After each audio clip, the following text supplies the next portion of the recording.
All right, well, March is Women's History Month, and on the UConn campus tonight, 4 very different women are telling their stories in a dynamic platform called HerStory.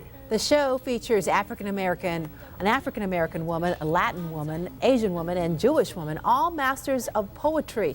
Their mission is to provide a positive and thought-provoking performance through the spoken word.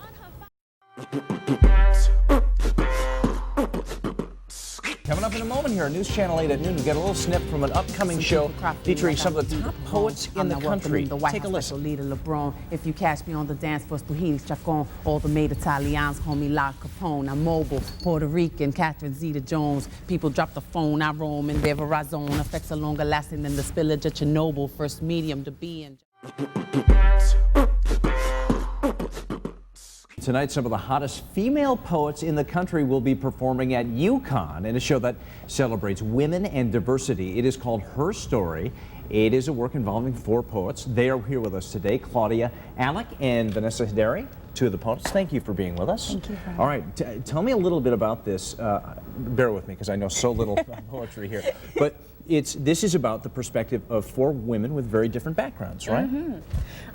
Yeah, basically this is a story about us and about women in general. So I'm a black woman from Montana. It's a very unique perspective. Right, sure. What would you say your poet perspective is? I'm the Jewish component of the group. I'm the Jewish woman from Manhattan, Upper West Side. Right. And but coming from also a very New York City perspective, so that would make it unique in my story. So the message is you are all kind of looking at life differently because of the glasses you are looking at it through, right?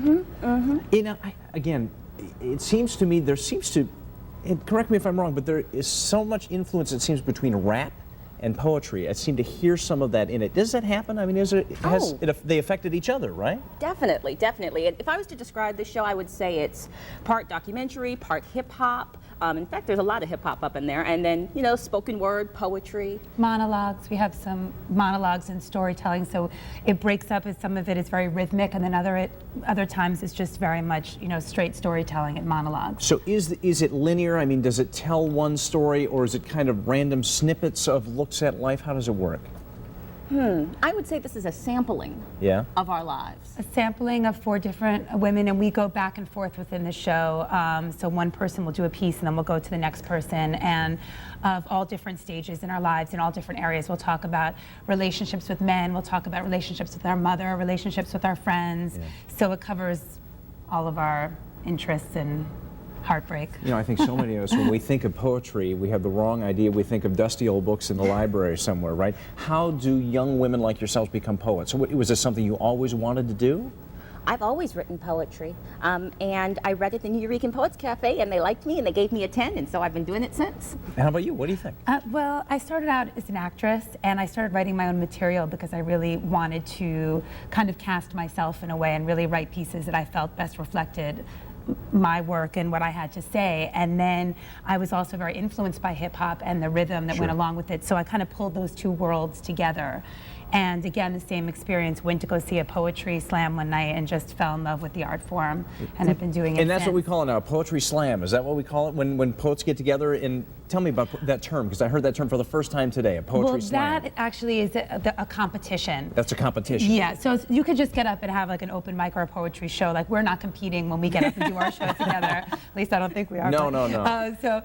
But there are poets that get together, and an audience they'll pick random judges in the audience, and they will go and actually put up numbers after you perform to rate your poem going from a 0 to a 10. Just like the Olympics. Right. Just like the Olympics. Okay, well listen, we'll put the information on the screen. You can check this out tonight.